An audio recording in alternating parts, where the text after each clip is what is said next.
Hello बच्चों, आज हम लोग 12वीं की 23-24 की परीक्षा के लिए जो सिलेबस आया है उसको देख लेते हैं, उसको डिस्कस कर लेते हैं।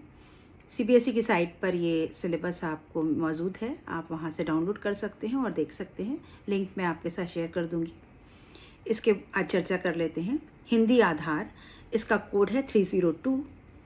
23-24 के पाठ्यक्रम में थोड़ा सा परिवर्तन किया गया है, कुछ पाठ हटा दिए गए हैं और वो कौन कौन से हैं उनके बारे में बात कर लेते हैं।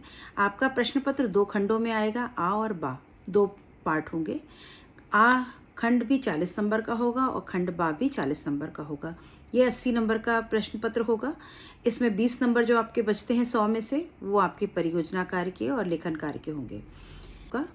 अभी इसका जो पहला पार्ट है खंड आ, ये वस्तुपरक है। वस्तुपरक मतलब ऑप्शनल क्वेश्चंस होंगे, ऑप्शंस के साथ होंगे। उसमें 4 ऑप्शंस होंगे, आपको किसी एक को छांट करके सही उत्तर को आपको लिखना होगा।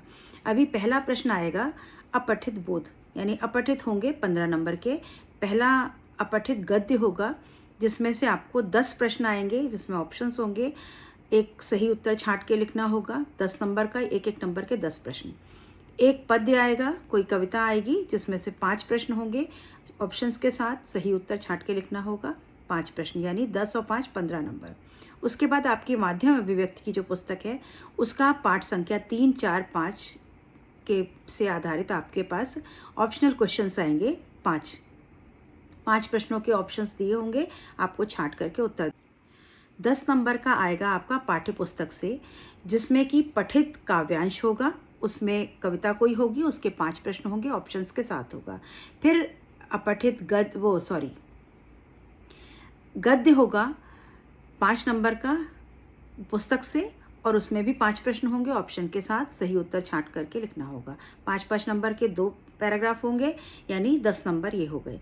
उसके बाद जो आपकी वितान पुस्तक है भाग 2, उसमें आपके 10 नंबर के प्रश्न होंगे, पाठ के आधार पर होंगे और 10 बहुविकल्पी प्रश्न होंगे, यानी आपके पास 10 प्रश्न आएंगे जिसके ऑप्शंस दिए होंगे, छांट करके सही उत्तर आपको लिखना होगा, यानी 40 नंबर यहाँ पूरे होते हैं। अभी आता है खंड बा, ये वर्णनात्मक होगा, यानी आप उसमें लिख करके उत्तरों को 3 पंक्ति, 4 पंक्ति, 5 पंक्ति में आपको लिख करके इसके उत्तर देने होंगे। इसमें आपका जो पहला प्रश्न होगा, वो 5वां नंबर जो प्रश्न होगा, वो पाठ्य पुस्तक अभिव्यक्ति और माध्यम के जनसंचार सृजनात्मक लेखन में पाठ संख्या 3, 4, 5, 11, 12, 13, ये 6 पाठों पर आधारित आपके पास प्रश्न होंगे। तो इनमें आपको जो अप्रत्याशित विषयों में से किसी एक विषय पर लेखन आएगा, वो 120 नंबर का होगा। ये जो ऊपर माध्यम अभिव्यक्ति का है, इसमें आपके 16 नंबर के प्रश्न आएंगे। 16 नंबर के होंगे, वो 1 नंबर के भी हो सकते हैं, 2 नंबर के भी हो सकते हैं। उसके बाद आपका एक कोई रचनात्मक लेखन आएगा जो 120 शब्दों में आपको लिखना होगा, 6 नंबर का होगा। अप्रत्याशित विषयों मतलब कोई भी अनएक्सपेक्टेड आपको टॉपिक दे दिया जाएगा और उस आपने अपनी कल्पना के आधार पर, अपनी रचना के आधार पर आप उसको लिखेंगे। ये 120 शब्द का अर्थ होता है, आपकी जो एग्ज़ाम की कॉपी होती है उसमें आपका 1 पेज, 3/4 पेज या 1 पेज आपका उसमें आ जाना चाहिए। ऐसे बैठ करके हम शब्द नहीं गिनते। 120 का मतलब 12 पंक्तियाँ, 15 पंक्तियाँ, इसमें आपको उसका उत्तर देना होगा। उसके बाद जो नेक्स्ट प्रश्न आएगा, वो कहानी का नाट्य रूपांतरण, रेडियो नाटक, अप्रत्याशित विषयों के लेखन पर आधारित 2 प्रश्न आएंगे, जो कि 40 शब्दों में लिखने होंगे, 2 नंबर के। 2 नंबर के प्रश्न 2 माध्यम अभिव्यक्ति के इन पाठों से। उसके बाद जो पत्रकारिता के जो प्रश्न आएंगे, पत्रकारिता और जनसंचार के, उसमें 3 में से कोई 2 प्रश्न करने होंगे, ऑप्शंस दिए होंगे, मतलब प्रश्नों में ऑप्शन 3 प्रश्न दिए होंगे, कोई 2 प्रश्न आपको करने होंगे और उनका उत्तर भी आपको लिखना होगा 3 अंकों का, 3 अंकों के, यानी आपको कम से कम उसमें 60 शब्दों में उसका उत्तर देना होगा। तो 3 नंबर के 2 यानी 6 नंबर ये हो गया। उसके बाद आपका नेक्स्ट प्रश्न होगा जो पाठ्य पुस्तक आरोह जो है हमारी किताब पुस्तक, उस पर और वितान पर आधारित प्रश्न होंगे, जिसमें से 2 प्रश्न आएंगे आपके 3 अंक के, 3 नंबर के 2 प्रश्न आएंगे काव्य पर, कविताओं में से, वो 6 नंबर के हो गए, 60 शब्दों में लिखने होंगे। काव्य खंड पर आधारित जो प्रश्न होंगे, वो 2 प्रश्न होंगे ऐसे जो 2 नंबर के होंगे, उनमें आपके 4 नंबर हो गए।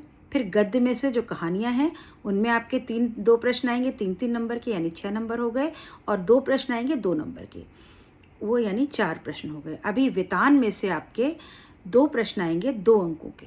2 अंकों का मतलब होता है आपको 40 शब्दों में लिखना है। 40 शब्दों का अर्थ है 4 पंक्तियाँ।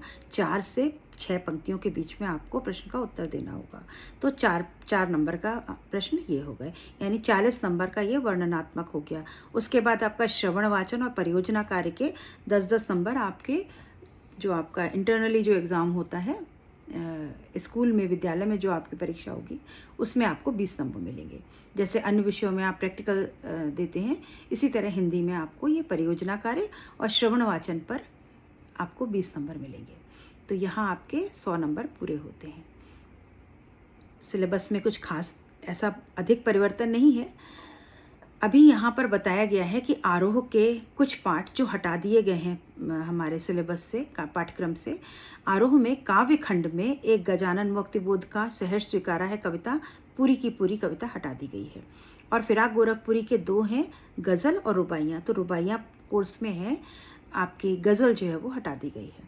गद्य खंड में विष्णु खरे का चार्ली चैपलिन यानी हम सब, ये पूरा पाठ अभी कोर्स में नहीं है। रजिया सज्जाद ज़हीर का नमक पूरा पाठ जो है वो गद्य से हटा दिया गया है।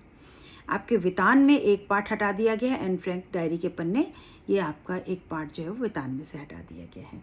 तो आपके इतने पाठ आपके कम हो चुके हैं। इससे पहले वाले 22-23 में इनमें से कुछ पाठ थे, तो ये आपका परिवर्तन हुआ है। आप अपनी पुस्तक में इनमें टिक लगा लें और समझ लें कि आपको क्या क्या पढ़ना है, और उसी के अकॉर्डिंगली आप अपनी तैयारी शुरू करें। बच्चों 12th में पढ़ाई परीक्षा को ध्यान में रखते हुए करें। वैसे तो हिंदी ऐसा सब विषय है कि आप उसको पढ़ें और आनंद उठाएं, लेकिन ये वर्ष ऐसा होता है कि आपको बाकी विषयों पर भी ध्यान देना है। तो आप अपनी इस विषय की तैयारी अपनी परीक्षा को ध्यान में देते हुए करें और अंकों के अनुसार करें कि किस में से कितना आता है और किस तरह के प्रश्न आते हैं। ऑप्शनल प्रश्न जो है बच्चों, उसमें आपको बहुत ध्यान रखना पड़ता है, आपको पाठ पूरा पढ़ना पड़ेगा। अगर आप सोचते हैं कि आप सारांश पढ़ करके और प्रश्नों के उत्तर दे लेंगे तो बहुविकल्पीय प्रश्न करना मुश्किल होगा।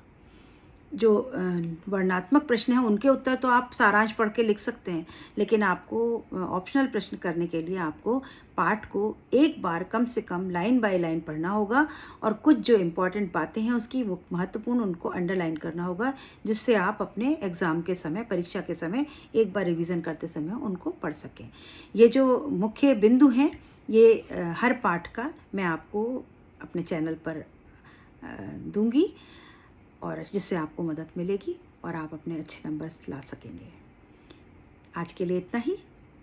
वीडियो को लाइक, शेयर एंड सब्सक्राइब कीजिए बच्चों, और मेरी पूरी कोशिश है कि मैं आपको बहुत अच्छी तरह से पढ़ा सकूं, जिससे कि आप हिंदी में अच्छे नंबर ला सकें।